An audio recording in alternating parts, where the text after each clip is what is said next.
परमात्मने नमः। श्री गुरु चरण कमलेभ्यो नमः। आनंदकंदं प्रभुदेव चंद्रं द्रजेशरूपे न पुरापि जातं प्रविश्य प्राप्तं प्रियप्राणनाथं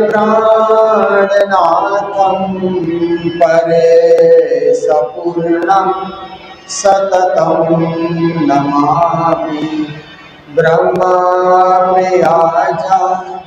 गरणाय जात सर्वस्वपाता भवसिन्धुत्राता विज्ञानदाता निज धर्मधात दिनैकबन्धो शरणं प्रपद्ये। दिनैकबन्धो शरणं प्रपद्ये। मंगल कृष्ण प्रणाम है मंगल धर्म प्रकाश मंगल सुंदर साथ है मंगल धाम उजास। मंगल सुंदर साथ है मंगल धाम उजास। बोलो वृंदावन बिहारी लाल की सदगुरु महाराज की श्री प्राणनाथ प्यारे की महारानी बाईजुराज की महाराजा छत्रसाल की श्री लालदास जी महाराज की आचार्य पीताम्बर दास महाराज की गुरु जी मंगलदास महाराज की श्री कृष्ण प्रणामी धर्म की तीनों पुरी धाम की सर्व सुंदर साथ की। श्री राज चरणों के पास रखना श्री राज चरणों के पास रखना। श्री राज चरणों के पास रखना। श्री राज चरणों के पास रखना। मेरे अवगुण सारे माफ करना। मेरे अवगुण सारे माफ करना। मेरे अवगुण सारे माफ करना। मेरे अवगुण सारे माफ करना। श्री राज चरणों के पास रखना। श्री राज चरणों के पास रखना। माया मुझे बुलाएगी माया मुझे बुलाएगी आपसे दूर कराएगी। आपसे दूर कराएगी। मेहरबान वायदा अपना याद रखना।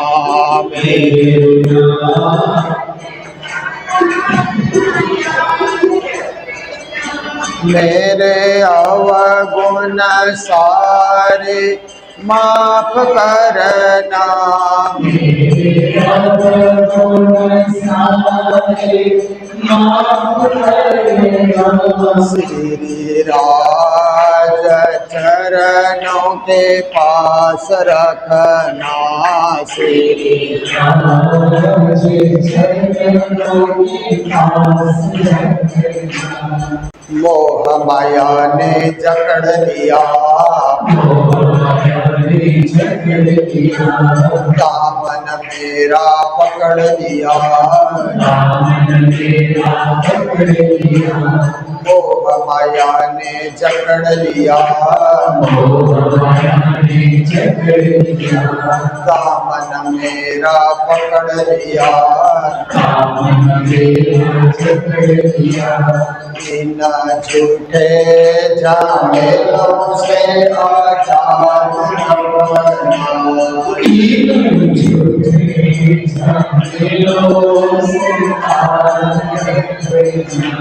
मेरे अवगुण सारे माफ करना, मेरे अवगुण सारे माफ करना। श्री राज चरणों के पास रखना, श्री राज चरणों के पास रखना। धनी धाम चरणों के पास रखना, धनी धाम चरणों के पास रखना। बोलो सतगुरु महाराज की। पहले बीज उदय हुआ, पूरी जहां नौतन्ना, सब पुरियों में उत्तमा, हुई धन धन, हुई धन धन। प्रणाम। उपस्थित समस्त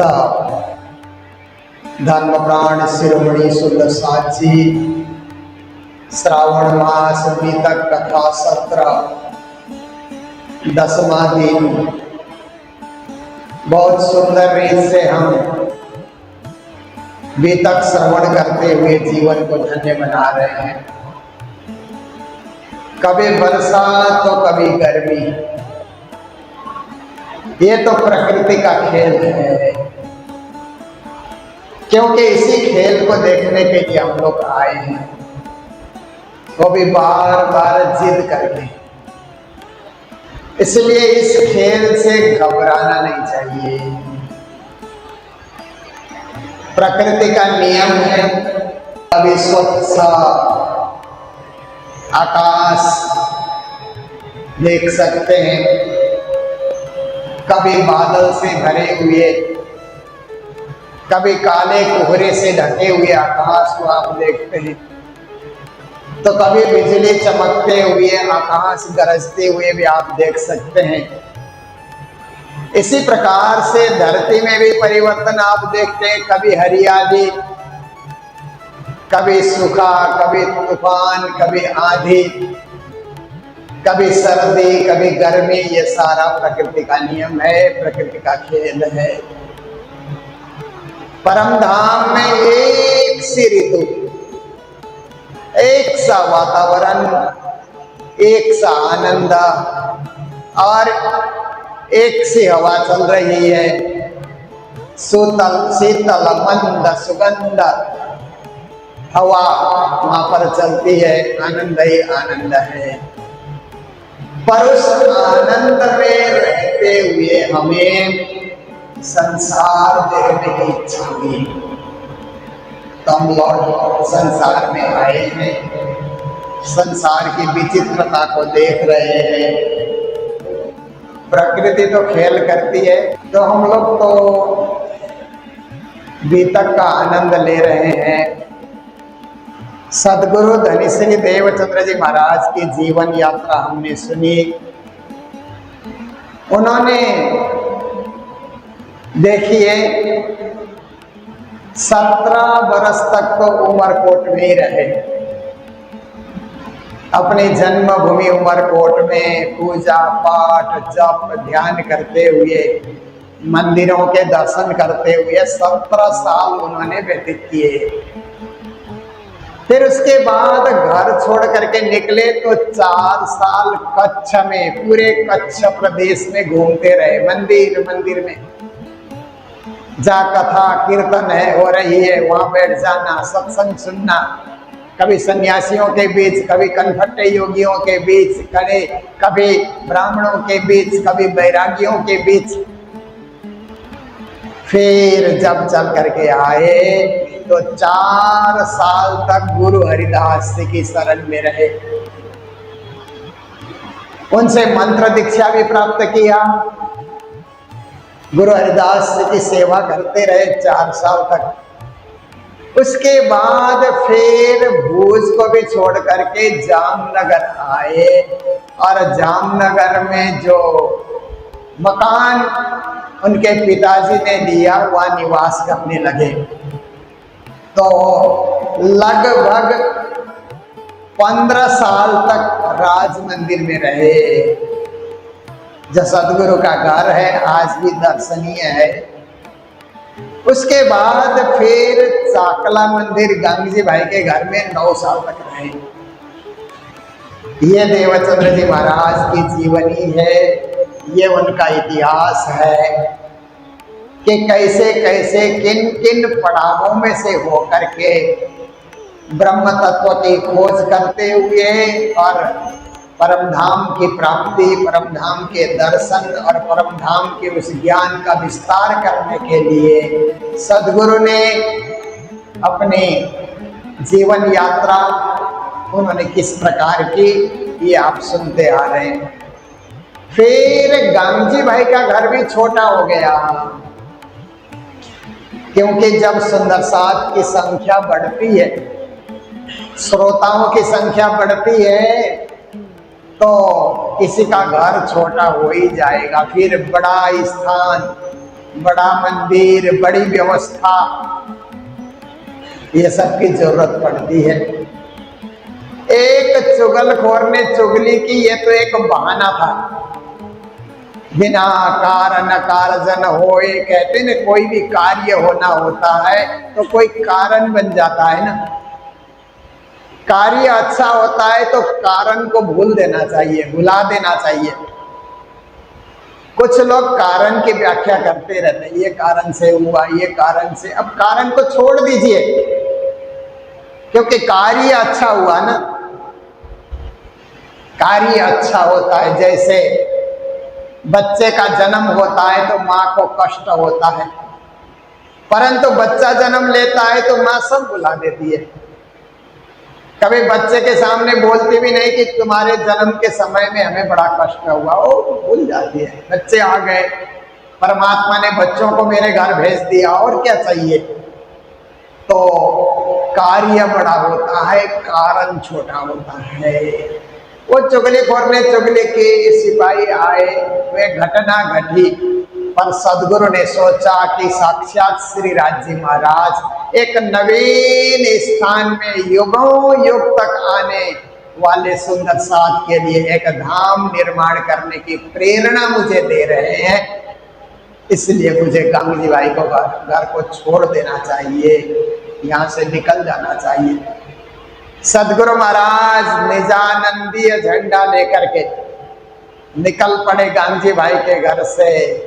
सुंदर साध भी साथ साथ में चले, क्योंकि जो जागे हुए सुंदर साध थे 313, अभी 313 पूरे होने में एक बाकी है, मेराज ठाकुर को आना है।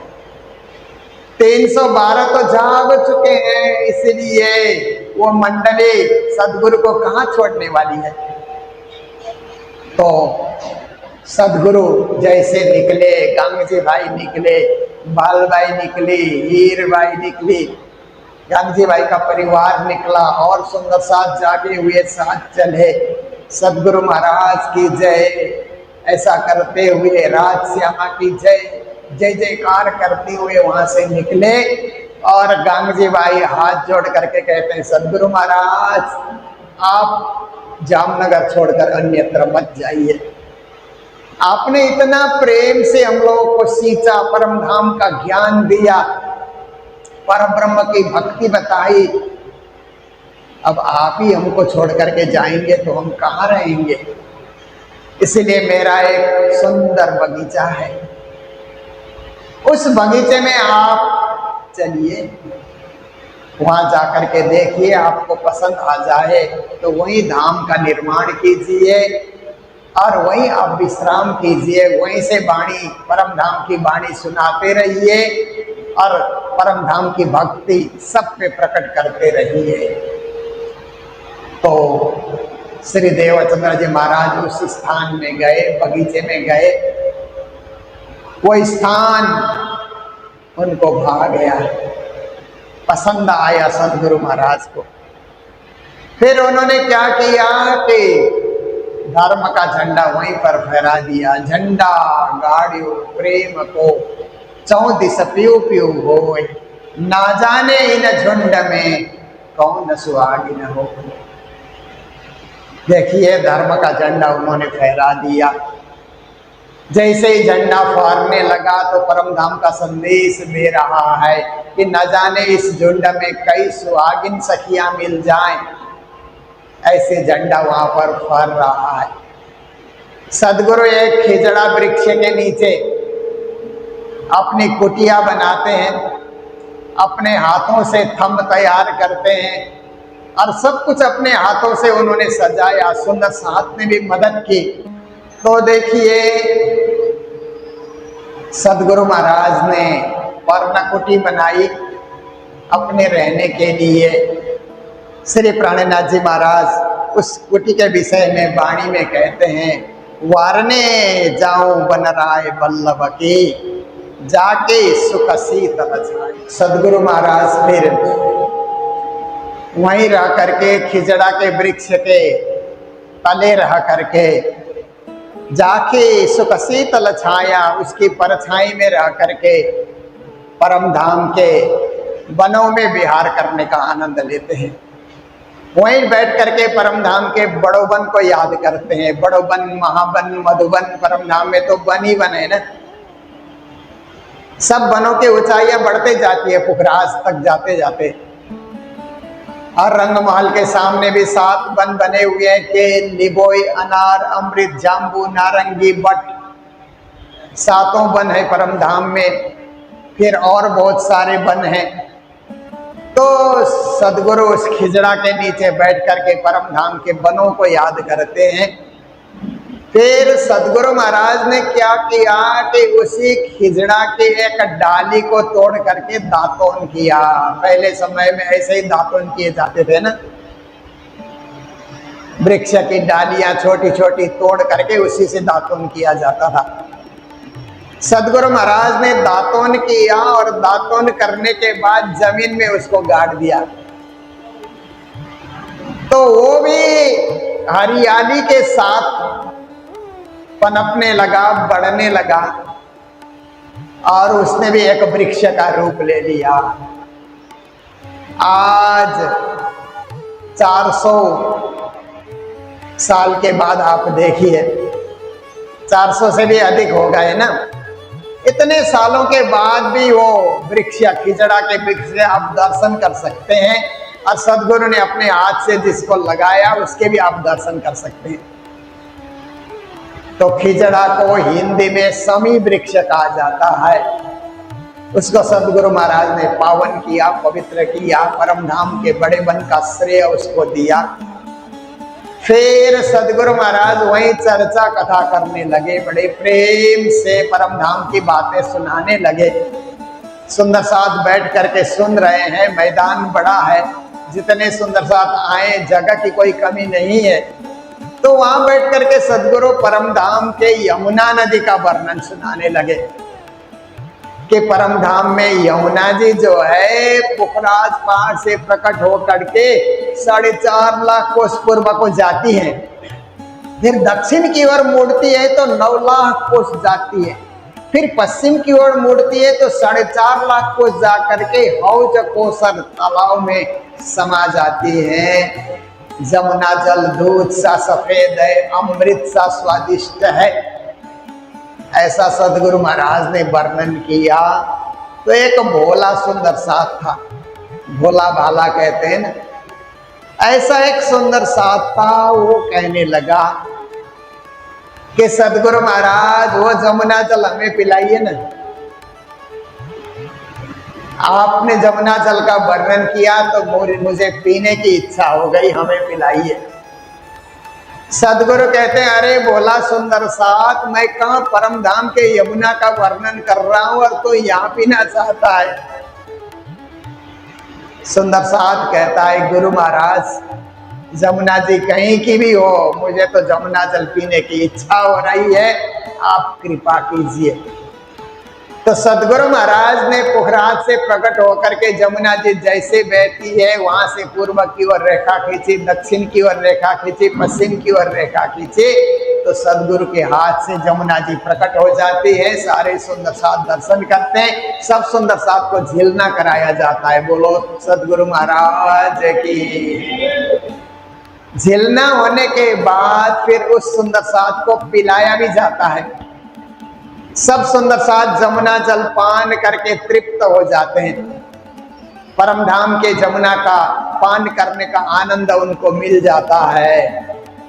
आज भी हम लोग नौतनपुरी धाम दर्शन करने जाते हैं तो जमुना जी के कुंड के दर्शन करके जमुना जल का पान भी कर सकते हैं, स्नान भी कर सकते हैं।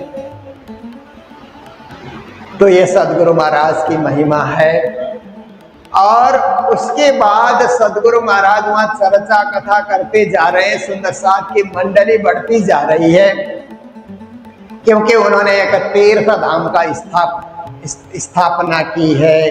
पहले बीज तारतम रूपी बीज जो उदय हुआ था उनको वहां पर स्थापित किया उन्होंने, प्रचार प्रसार के लिए तारतम का बीज उन्होंने वहां पर बोया, इसलिए उसका नाम नौतनपुरी रखा उन्होंने। नौतनपुरी का अर्थ होता है कि एक नवीन पुरी, नई पुरी। तो पुरानी पुरी कौन कौन सी है इसके विषय में हमारे शास्त्र कहते हैं, अयोध्या, मथुरा, माया, काशी, कांची, अवंतिका, पुरी, द्वारावतिम, गया, सप्तैते मोक्षदायिका। कहते हैं 7 पुरियां हैं प्रारंभ से। अयोध्या भी पुरी है जहाँ प्रभु राम का जन्म हुआ, जहाँ सरयू नदी बहती है, अयोध्या भी एक पुरी है। मथुरा भी एक पुरी है जहाँ श्री कृष्ण का प्राकट्य हुआ, मथुरा भी पुरी है। माया हरिद्वार भी एक पुरी है जहाँ जब गंगा जी प्रकट हो जाती है। काशी भी एक पुरी है जहाँ भगवान शंकर का क्षेत्र है, वहाँ पर काशी विश्वनाथ। कांची कोटि जहाँ पर शंकराचार्य जी का आविर्भाव हुआ वो भी एक पुरी है। और फिर कहते हैं कि अवंतिका, उज्जैन जिसको कहा जाता है, जहाँ श्री कृष्ण ने सांदीपनि के आश्रम में 64 विद्याएं सीखी, वो भी एक पुरी है। और पुरी द्वारावती जहाँ श्री कृष्ण ने अपनी द्वारिकापुरी की लीला की, वो भी पुरी है। ये 7 पुरियां हैं, ये मोक्ष देने वाली पुरियां हैं। पर ये पुरियां अपने आप नहीं बनी, कोई अवतारी पुरुष ने उसको पुरी के रूप में विभूषित किया। प्रभु राम नहीं आते तो अयोध्या पुरी नहीं होती, वो तो ऐसे एक धरती थी, जमीन थी, लोग खेती करते थे, परंतु प्रभु राम ने उसको पुरी के रूप में, तीर्थ के रूप में परिणत कर दिया। श्री कृष्ण ने मथुरा वृंदावन को तीर्थ के रूप में परिणत कर दिया। भगवान शंकर ने काशी को तीर्थ के रूप में परिणत कर दिया। तीर्थ अपने आप तीर्थ नहीं होते, पुरी अपने आप पुरी नहीं होती, अवतारी पुरुष ही आकर के उसको पुरी बना देते हैं, तीर्थ बना देते हैं। तो जामनगर में भी नौतनपुरी हमारे धनी श्री देवचंद्र जी महाराज जो श्यामा जी के अवतार हैं, श्री सुंदरबाई श्यामा जी अवतार, साक्षात श्यामा जी के अवतार सदगुरु धनी श्री देवचंद्र जी ने जामनगर की भूमि को नौतनपुरी के रूप में परिणत कर दिया। तो ऐसे नौतनपुरी ए मध्य जे पुरी कहावे नौतन जेहनो नाम। कहते हैं कि ये जामनगर के मध्य में जो पुरी है उसका नौतन नाम है। तो ये 14 लोक में सर्वश्रेष्ठ सर्वोत्तम पुरी है, जहाँ बालानो विश्राम कहते हैं, जहाँ साक्षात धनी श्री देवचंद्र जी महाराज विश्राम कर रहे हैं।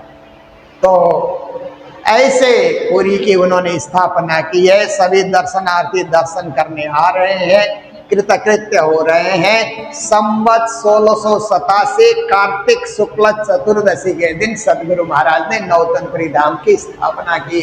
बोलो श्री 5 नौतनपुरी धाम की। तो जागनी सदगुरु महाराज कर ही रहे हैं। जामनगर के प्रथम राजा को जाम रावल कहा जाता था, जो कच्छ से विजय यात्रा करते हुए आया था, क्योंकि उस भूमि को पहले नवानगर कहा जाता था, फिर जामनगर हुआ, अब सदगुरु ने नौतनपुरी के रूप में विभूषित किया। समय समय की बात है। तो जाम रावल कच्छ का था, इसलिए मंत्री भी कच्छ से ही लेकर के आया था। मंत्री का नाम था केशव ठक्कर। उनकी पत्नी सिंध प्रांत की रहने वाली थी, उनका नाम था धनवाई। अब थोड़ी देर में महामती प्राणनाथ प्राकट्य का उत्सव हम लोग मनाएंगे, तो पुजारी जी से आग्रह है कि अपनी तैयारी रखें। तो देखिए कि अब क्या होता है कि केशव ठक्कर तो दीवान है वहां के, और माता धनबाई भी बहुत ही धर्मात्मा महिला है। तो होता क्या है कि केशव ठक्कर जो थे, उनके सबसे बड़े पुत्र का नाम था हरवंश, और हरवंश की धर्मपत्नी का नाम था मेघबाई। कैसे देवचंद्र जी का ज्ञान प्राणनाथ जी के घर तक पहुंचा, ये आपको जानकारी दे रहे हैं। मेघबाई की भतीजी का नाम था अजबाई, और अजबाई का विवाह गांगजी बाई के पुत्र श्याम जी से हुई थी। देखिए,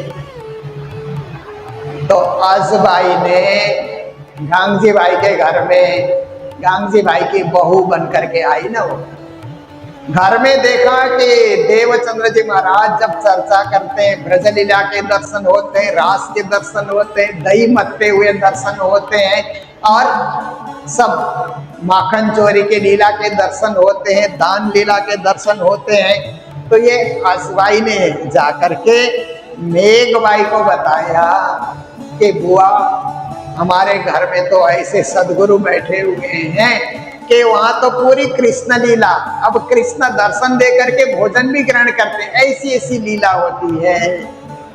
तो मेघबाई ने अपने देवर गोवर्धन जी को कहा कि गोवर्धन जी, ये जो अजबाई बोल रही है वास्तविक बात है कि ऐसे ही बता रही है, आप जाइए, जाकर के दर्शन करिए, दर्शन करके आइए। तो गोवर्धन जी गांगजी बाई के घर की ये बात है, वहां जाकर के दर्शन करते हैं तो उन्हें भी संपूर्ण लीला के दर्शन हो जाते हैं, कृतकृत्य हो जाते हैं गोवर्धन।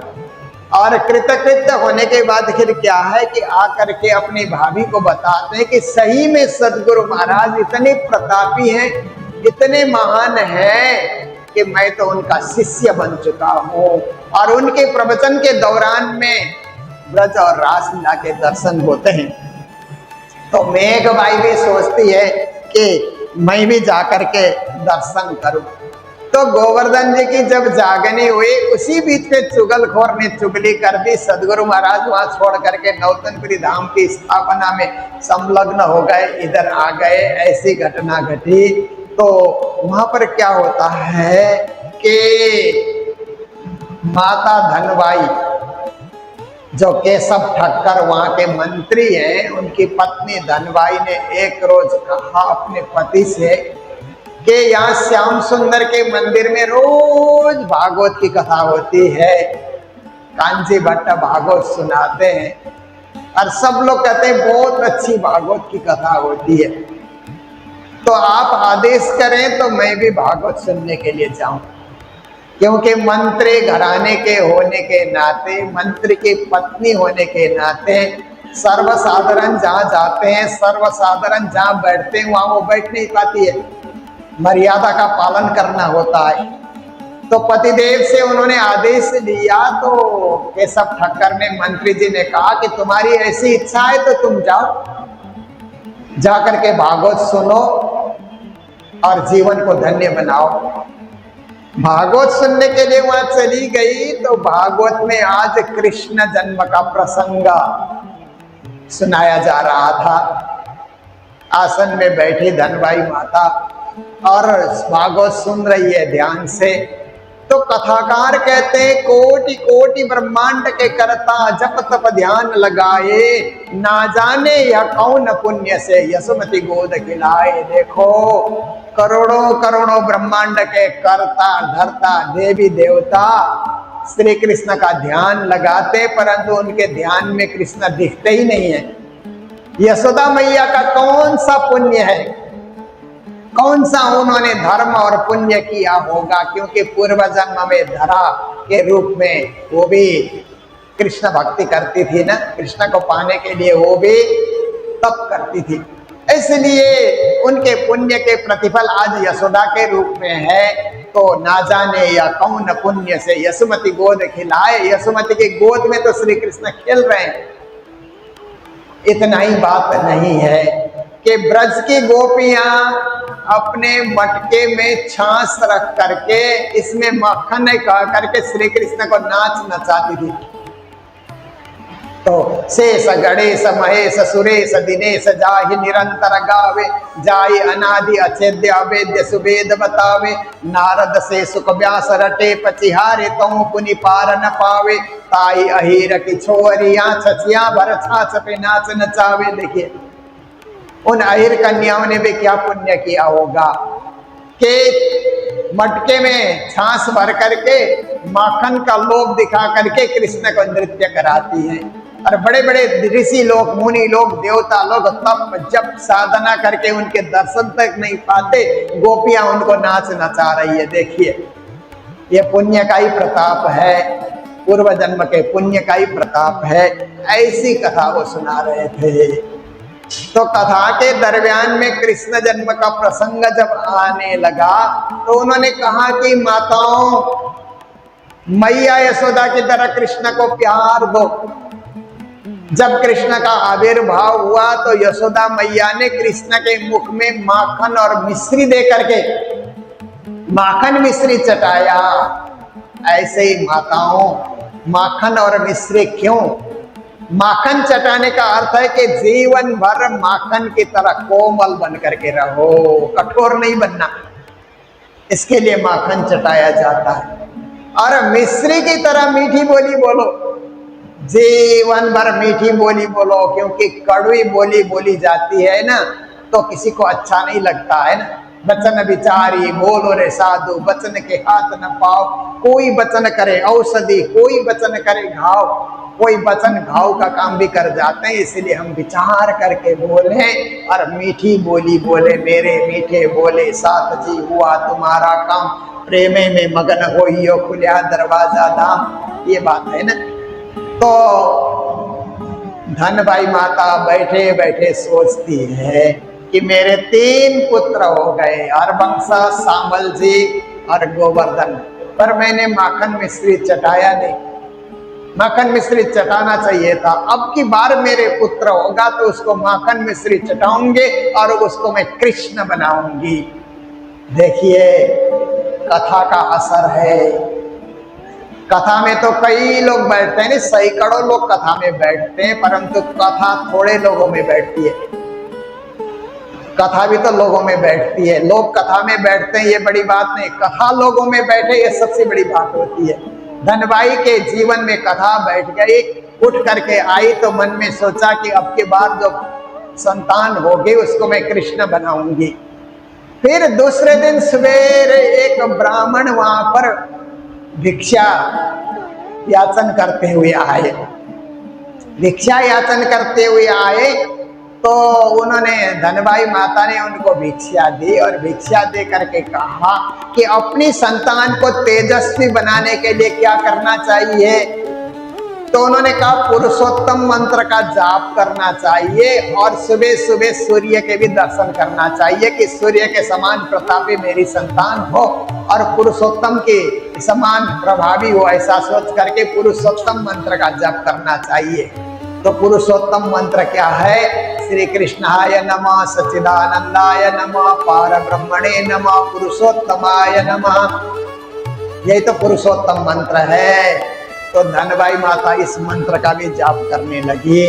तो इस प्रकार से समय व्यतीत होता गया। तो आप देखिए कि संवत 1775 आसोबदी 14 नाम प्रथम जाम और 12 रबी। आप देखिए इस प्रकार से पुरुषोत्तम मंत्र का जाप भी कर रही है और अपनी संतान को कृष्ण के समान पाने के लिए साधना भी वो कर रही है। तो इसी तरह समय व्यतीत होता गया। तो विक्रम संवत 1675 आया। असोज का महीना है, 14 के असोबदी असोद कृष्ण पक्ष 14 की तिथि है। प्रथम जाम प्रथम प्रहर है, प्रातःकालीन प्रथम प्रहर है, रविवार का दिन है। उसी दिन साक्षात धाम धनी वहां पर धनभाई के गर्भ से प्रकट हो जाते हैं। बोलो श्री प्राणनाथ प्यारे की, श्री प्राणनाथ प्यारे की, श्री प्राणनाथ प्यारे की। जय जय श्री प्राणनाथ राज राज प्यारे, जय जय श्री प्राणनाथ राज राज प्यारे, जय जय श्री प्राणनाथ राज राज प्यारे, जय जय श्री प्राणनाथ राज राज प्यारे, राज राज प्यारे मेरे धाम धनी प्यारे, राज राज प्यारे मेरे धाम धनी प्यारे, राज राज प्यारे मेरे धाम धनी प्यारे, राज राज प्यारे मेरे धाम धनी प्यारे, जय जय श्री प्राणनाथ राज राज प्यारे, जय जय श्री प्राणनाथ राज राज प्यारे, जय जय श्री प्राणनाथ राज राज प्यारे, जय जय श्री प्राणनाथ राज राज प्यारे, जय जय श्री कृष्ण चंद्र राज राज प्यारे, जय जय श्री कृष्ण चंद्र राज राज प्यारे, राज राज प्यारे मेरे धाम धनी प्यारे, राज राज प्यारे मेरे धाम धनी प्यारे, जय जय श्री प्राणनाथ राज राज प्यारे, जय जय श्री प्राणनाथ राज राज प्यारे, जय जय श्री प्राणनाथ राज राज प्यारे, जय जय श्री प्राणनाथ राज राज प्यारे, कृष्ण कन्हैया लाल की। जय। तो फिर माता धनबाई माखन और मिश्री चटाती है और इस बालक को मैं कृष्ण बनाऊंगी ये प्रतिज्ञा पूरी करती है। फिर नामकरण संस्कार, बालक जब घर में आता है तो एक विधि विधान, उसका स्नान कराना, नाल छेदन करना आदि आदि ये विधि विधान तो चलता ही है। 11 दिन का जब बालक होता है तो नामकरण संस्कार होता है ना। तो नामकरण संस्कार करने के लिए ज्योतिषी लोग चल करके आए और ज्योतिषियों ने फिर घोड़ा चक्र होता है ना, वो नामकरण के लिए एक चक्र बना हुआ रहता है ना, 27 नक्षत्र उसमें होते हैं। फिर कौन से नक्षत्र में जन्म हुआ, क्योंकि जन्म का सही समय पता होना चाहिए, और किस स्थान में कौन से नक्षत्र में किस बेला में जन्म हुआ, उसके आधार पे वो घोड़ा चक्र के आधार पे क से है नाम की, ख से है कि ग से है कि अ से है कि आ से है, वो नाम ज्योतिषी लोग देख करके उसी आधार पे नामकरण कर देते हैं, वो उसका नाम हो जाता है। तो मौ से उनका नाम बन रहा था, इसीलिए मिहिरराज नाम रखा गया। बोलो प्राणनाथ प्यारे की। मिहिर का अर्थ होता है सूर्य, और संस्कृत में भी सूर्य को मिहिर कहा जाता है, अरबी भाषा में भी सूर्य को मिहिर कहा जाता है। दोनों जहान को तारने के लिए आए हुए हैं। ऐसे मिहिरराज का वहां पर जन्म होता है। प्राणनाथ नाम तो बाद में उनको मिलता है, प्राणनाथ नाम नहीं है, उनका पद जैसा है, महामती प्राणनाथ। पर पहले मिहिरराज के रूप में उनका नामकरण संस्कार हुआ। तो ज्योतिषी लोग कहते हैं कि इनका नाम ही मिहिरराज नहीं है, ये सूर्य की तरह प्रतापी बनेंगे और सूर्य जैसे चमकते हुए विहार करेंगे और विश्व को ज्ञान देंगे, विश्व को शांति देंगे, सुख शीतल करो संसार का संदेश देंगे। यथा नाम तथा गुना, जैसे इनका नाम रखा गया है वैसे इनमें गुण भी विकसित होंगे। ये साधारण बालक नहीं है, ये बहुत बड़े अवतारी पुरुष महापुरुष के रूप में आपके घर आए हुए हैं। इसीलिए ध्यान से पालन पोषण करना, लालन भरण करना, ध्यान से सब कुछ करना। और मेराज ठाकुर ने भी कृष्ण के समान अनेक बाल लीलाएं 12 साल तक दिखाई है। लीला रस सागर बीतक ग्रंथ में ये सारी बातें लिखी हुई है, जो हम लोग पढ़ भी सकते हैं, सुन भी सकते हैं, अनुभव कर सकते हैं। आज के दिन क्या है कि एक तरफ मेराज ठाकुर के आगमन बीतक में ये प्रसंग भी आपके समक्ष रखना था। श्री 5 नौतनपुरी धाम की स्थापना के बाद नौतनपुरी धाम की महिमा भी आपके समक्ष रखनी थी। साथ साथ में आज के दिन में हमारे गुरु जी के गुरु श्री 108 आचार्य पीताम्बर दास महाराज को संसार छोड़कर परम धाम पधारे 108वीं पुण्यतिथि है आज। 108वीं पुण्यतिथि है। तो आज महामंगलपुरी धाम सूरत में भी उत्सव होता है पीताम्बर दास महाराज के नाम से।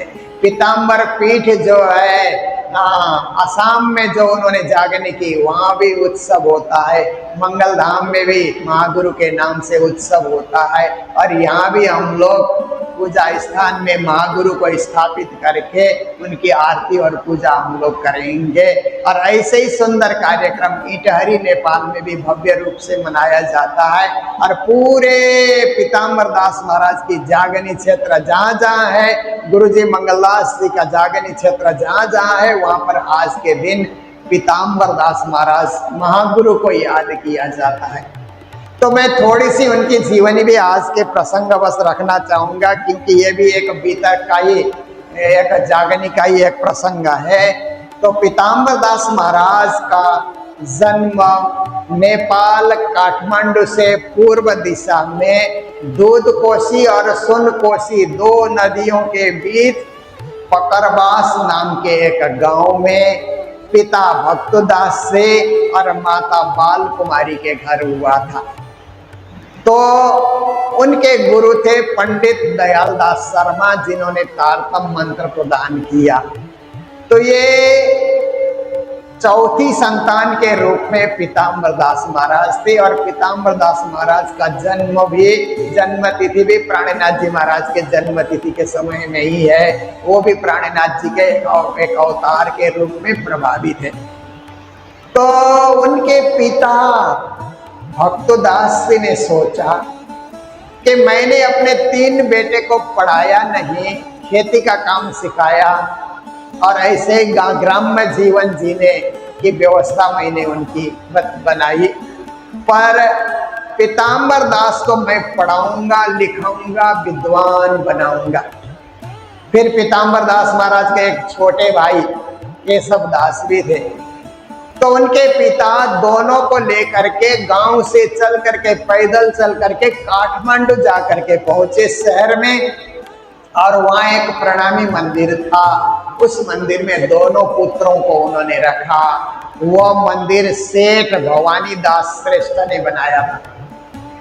और भवानी दास श्रेष्ठ भी धनाढ्य सेठ था। वो जब पद्मावतीपुरी दर्शन करने के लिए गए तो पद्मावतीपुरी धाम में जो बंगला मंदिर है जहाँ श्री प्राणनाथ जी महाराज विराजे थे, उसका छत जो है पत्थर से उसको जो है, वहाँ पन्ना में तो पत्थर ही मिलते हैं, इसलिए वो पत्थर से वो उसको तैयार किया गया था।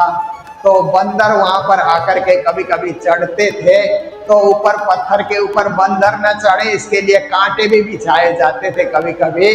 तो बंदर वहाँ पर नाचे तो कांटे जमीन में गिरते थे। परिक्रमा करते जा रहे थे तो चबूतरे के ऊपर परिक्रमा कर रहे हैं, कांटा फंस गया पाँव में। कांटा कहाँ से आया? इतने धाम चबूतरे में बंदरों ने गिराया होगा। तो बंदर कांटे लेकर के कहाँ से आए? ऊपर छत के ऊपर डाला हुआ है। तो उन्होंने कहा, आप लोग धाम के सुंदर साथ मुझे आज्ञा करें, आदेश दें, तो मैं ये पत्थर का जो छत है इसकी जगह ताम्र पत्थर का छत लगा दूंगा। धनाढ्य व्यक्ति थे, तांबे का पत्र लगा करके पूरे ढक दूंगा तो बंदर भी नहीं आएंगे, कांटे भी नहीं गिरेंगे और कालांतर तक ये सेवा चलती रहेगी। तो वहां के सुंदर साथ ने कहा जरूर आप कीजिए। तो फिर वो कलकत्ता गए, वहां से ताम्रपत्र, मोटा ताम्रपत्र उन्होंने खरीदा, फिर जाकर के पन्ना पहुंचा करके नेपाल से ताम्रपत्र में कार्य करने वाले, जो पशुपतिनाथ में भी ताम्रपत्र है ना, ऐसे कार्य करने वाले कर्मचारियों को लेकर के गए और वहां बंगला जी मंदिर में ताम्रपत्र का छत लगा दिया, आज भी मौजूद है। ऐसे धनाढ्य सेठ के घर में मंदिर बना हुआ था, घर का एक तला उन्होंने मंदिर बना करके सौंप दिया था। वहीं पीताम्बर दास महाराज और केशव दास महाराज वहां रहने लगे और पशुपति क्षेत्र में जाकर के संस्कृत का अध्ययन करने लगे। पर वहां पर सुंदर साथ क्या है कि काठमांडू से पद्मावतीपुरी दर्शन करने जाते थे तो वहां से महाप्रसाद और चरणामृत लेकर के आते हैं, वितरण करते हैं, तो पीताम्बर दास महाराज को भी महाप्रसाद पाने का मौका मिलता है, चरणामृत पाने का मौका मिलता है। कहाँ से लेकर के आए, हम श्री 5 पद्मावतीपुरी धाम दर्शन करके आए, तो उनके मन में भी पद्मावतीपुरी धाम जाने की इच्छा हुई। तो उन्होंने सोचा कि वहां जाने के लिए तो बड़ा खर्चा लगता है, हम लोग तो विद्यार्थी हैं, खर्च हमारे पास नहीं है, संस्कृत का अध्ययन कर रहे हैं। तो उन्होंने सोचा खर्चा कहाँ से आएगा। फिर उन्होंने एक विचार बनाया कि सिंह दरबार में राणा लोग शासन करते हैं नेपाल में, अगर शासक को जाकर के चंदन लगाएंगे तो कुछ ना कुछ भेंट पूजा देगा और उसका संग्रह होगा तो मैं तीर्थ यात्रा करूंगा। सुबह पहले पूजा करके चंदन और फूल और प्रसाद लेकर के सिंह दरबार पहुंचे और वहां का शासक चंद्र शमशेर राणा था, उसको चंदन लगा दिया, फूल दिया, हाथ में प्रसाद दिया। तो इतना खुश हुआ कि अरे ब्राह्मण बालक,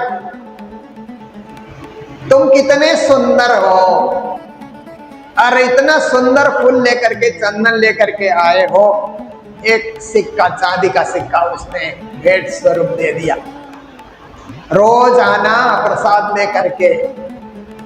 तो दूसरे दिन भी पीताम्बर दास महाराज गए, तीसरे दिन भी गए, रोज ही जाने लगे।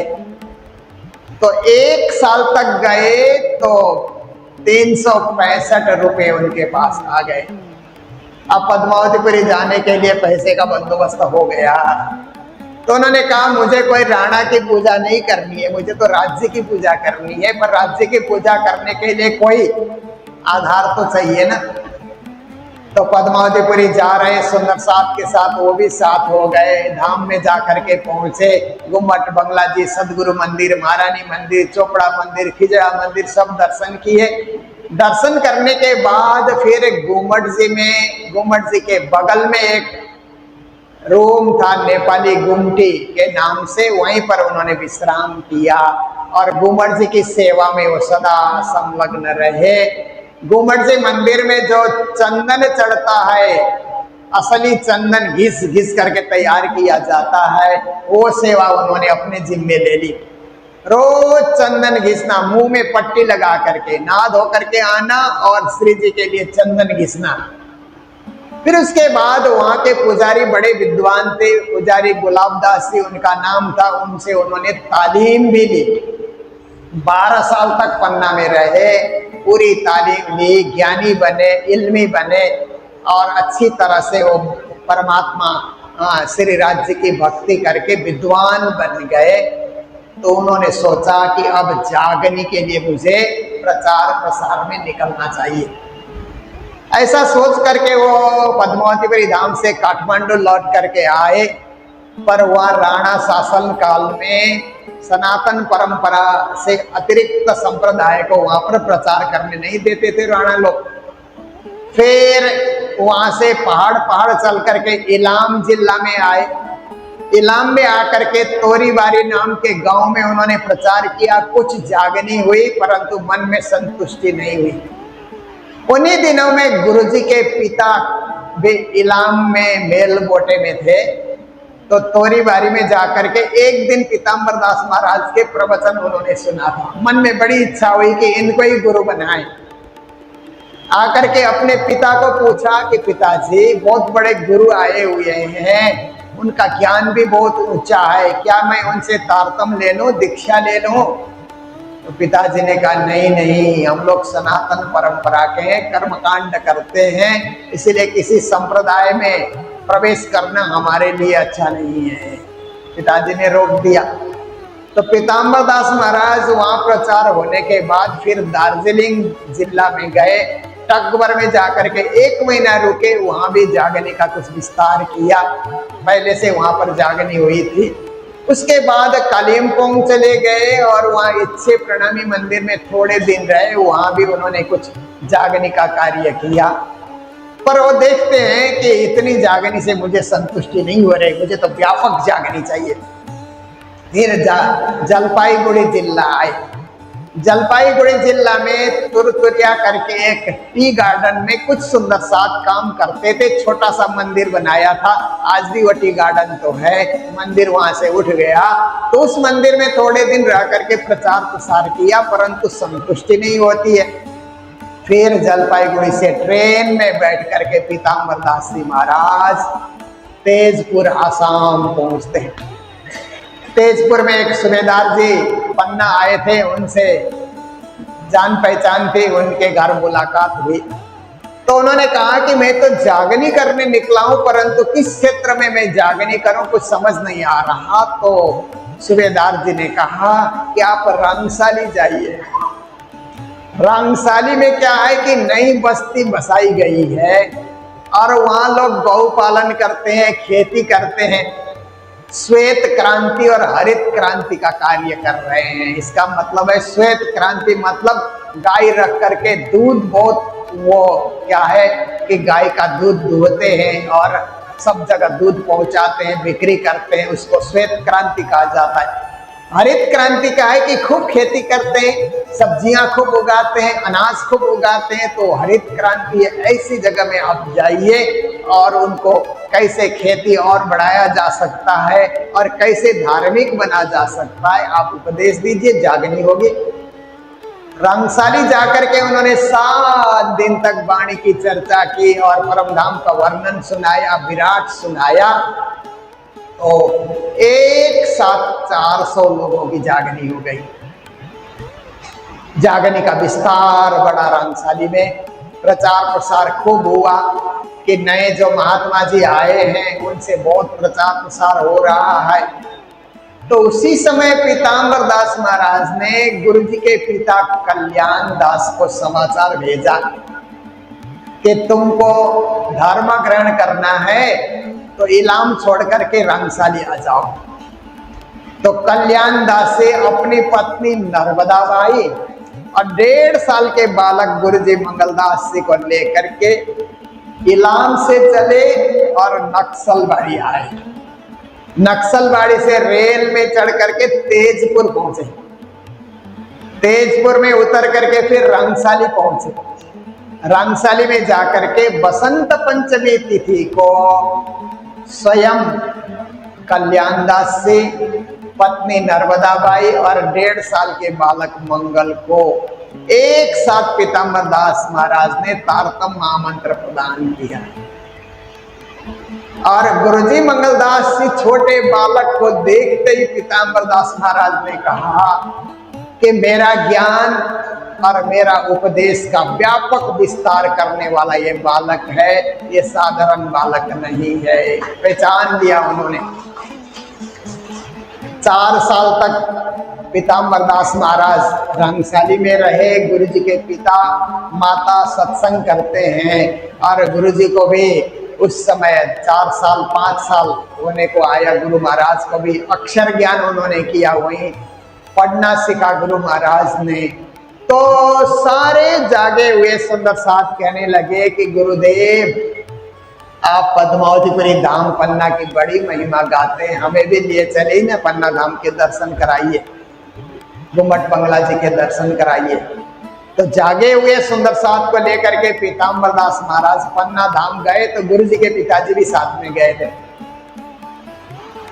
तो पन्ना धाम के दर्शन करके प्रवचन सुना रहे थे। तो सूरत में आचार्य महाराज जी का धाम गमन हो चुका था।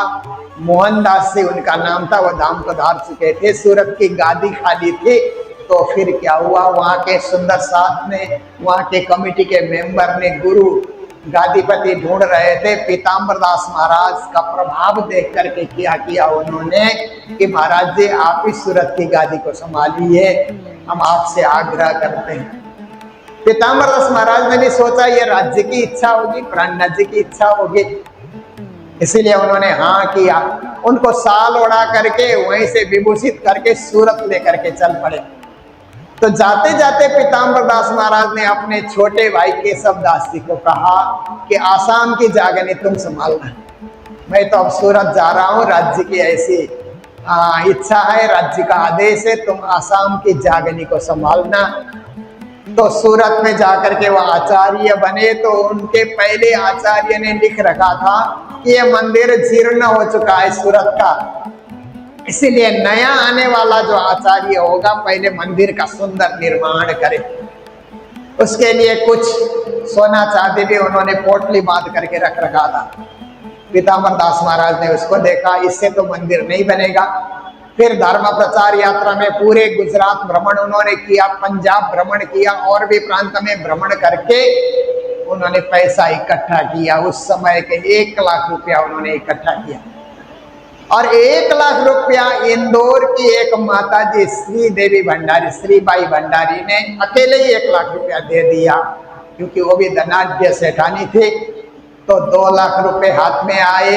पूर्व महंत के रखे हुए कुछ जो हैं चांदी सोना भी सब साथ लेकर के उन्होंने आज जो सूरत में भव्य मंदिर है महामंगलपुरी धाम, उसका दोबारा निर्माण पीताम्बर दास महाराज ने कराया। और कराने के बाद फिर उसका भव्य उद्घाटन भी उन्होंने किया। इधर गुरुजी के पिताजी पन्ना से जब आसाम गए तो गुरु के बिना उनका मन नहीं लगा। फिर कुछ अस्वस्थ भी हुए, और ये सब होने के बाद उनका भी धामगन मोहन हो गया। और गुरुजी के एक छोटे भाई थे जगन्नाथ, और गुरुजी नर्मदा बाई माता अब पति के धाम जाने से विधवा हो गई। बहुत जीवन में कष्ट भी उनको आया। 2 बच्चे का भरण पोषण कैसे करें। कुछ दिन रंगशाली रही, फिर तेजपुर में आकर के गाय पालन करके, गाय का दूध बिक्री करके, फिर बच्चों को पढ़ाने के लिए उन्होंने प्रयास किया। उन्हीं दिनों बीतक कथा करने के लिए तेजपुर में वहाँ पर क्या है कि एक महात्मा जी आए हुए थे, और वो वहाँ पर बीतक कथा सुना रहे थे। तो उन्होंने सोचा कि वो फिर बीतक करने के बाद पन्ना जाने वाले थे। तो उन्हीं के साथ माता नर्मदा बाई, गुरुजी मंगलदास से, जगन्नाथ जी, 2 बालक फिर पन्ना धाम जाकर के पहुँचते हैं। और पन्ना में गुरुजी ने अध्ययन प्रारंभ किया, तालीम ली, वेश धारण किया। फिर अपने गुरु दर्शन करने सूरत गए, नौतनपुरी गए। तो इस तरह से सूरत का मंदिर बन रहा था। तो गुरुजी की माताजी भी वहाँ पर जाकर के सेवा में हाजिर रही। गुरुजी बताते थे कि उस समय 100-200 कारीगर, पत्थर से बना हुआ मंदिर है, काम करते थे। तो सबको भोजन वही कराया जाता था, कारीगरों को भी, आए गए सुंदर साथ को भी भोजन कराया जाता था। तो गुरुजी के मां नर्मदा बाई को आचार्य पीताम्बर दास महाराज ने कहा कि नर्मदा बाई तुम तो सेवा भावी महिला हो, भोजनशाला में सहयोग करना। तो माता नर्मदा बाई दिन भर सब्जियां तैयार करना, और भंडारी लोग बनाते हैं तो उनके लिए तैयार कर देना, साफ सफाई देखना, झाड़ू पोछा करना, बर्तन धोना, जो भी सेवा दिखती है। सेवा कोई छोटी या बड़ी तो होती नहीं है, सेवा तो सब समान होते हैं। सेवा करती रही।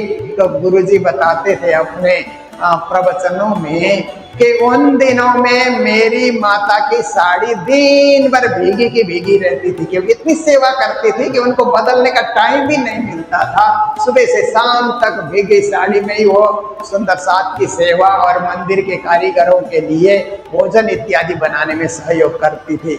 ऐसी माता के पुत्र गुरु जी मंगलदास से और ऐसे प्रतापी गुरु पीताम्बर दास महाराज के शिष्य गुरु जी मंगलदास से देखिए, पीताम्बर दास महाराज 1008 दाने की माला का जाप करते थे। आप फोटो में देखिए, अंदर आपको दृश्य दिखलाई देगा कि सुबह 3 बजे उठ करके माला जाप करना और 9 बजे तक 1008 बार निज नाम का जाप करना।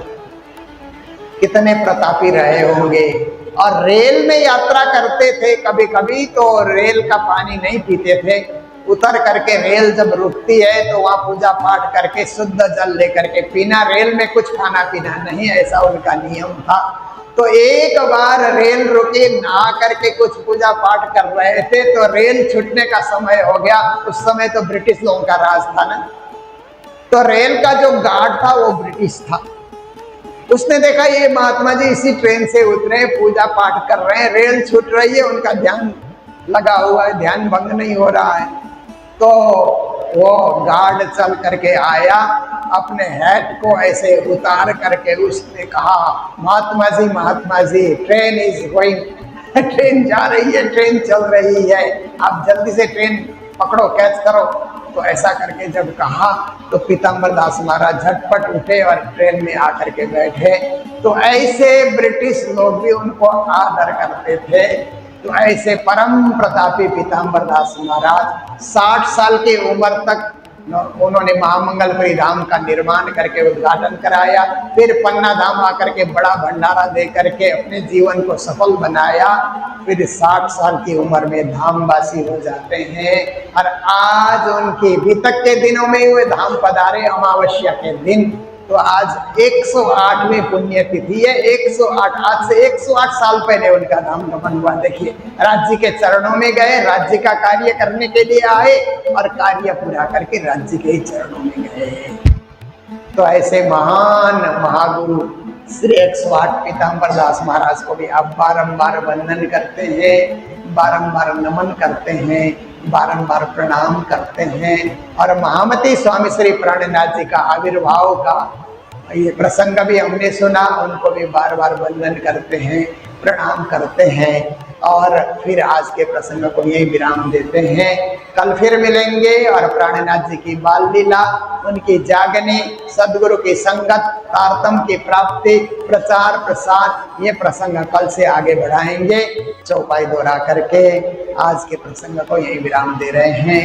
जय जयकार के साथ बोलो कृष्ण कन्हैया लाल की, सदगुरु महाराज की, श्री प्राणनाथ प्यारे की। हालारा देसा पुरी नौतना,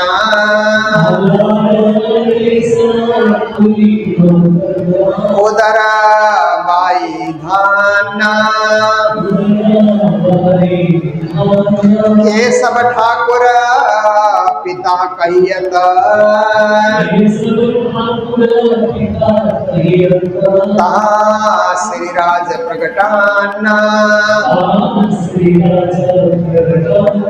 तहाँ श्री राज प्रगटाना। बोलो श्री प्राणनाथ प्यारे की, श्री धाम के धनी की प्रणाम। पिया तुम हो तैसी कीजियो में, अर्ज करूं मेरे पीव जी। हम जैसी तुम जीन करूं, मेरा तलप तलप जाए जीव जी। जीवड़ा तो जीवे नहीं क्यों, मीठे दिल की प्यास जी। तुम बिना मैं कि न सुख हूँ पिया, तुम हो मेरी आस जी। आस वीरानी तो करूं पिया, जो कोई दूसरा होए जी। सब विद पिया जी समारथ दिन, रैन जात रोए रोए जी। जन्म अंधे जो हम होती, सो तुम देखत कीव जी। जब तुम आप देखाओगे, तब देखूंगी नैनन भर रे। एति पुकार पिया सुन के, अब ढील करूं अब जीन जी। छिन छिन खबर लीजियो में, अर्ज करूं दुलहीन जी। इति अरज में तो करूं पिया, जो आड़ी भई अंत राय जी। सो आड़ी अंतराय टाल के, दुल्हा लीजिए कंठ लगाए जी। कंठ लगाए कंठ सो पिया, कीजिए हास विलास जी। वार न जाए श्री इंद्रावती पिया, राखो कदमों के पास जी। तुम दुल्हा में दुल्हिनी पिया, और न जानो बात जी। इसक सो से वाह करूं पिया, सब अंगों साक्षात जी। सदा सुखदाता धाम धनी, में क्या कहूँ इन बात जी। श्री महामती जुगल स्वरूप परवारी, अंगना बलि बलि जात जी। पिया तुम हो तैसी कीजियो में, अर्ज करूं मेरी पीव जी।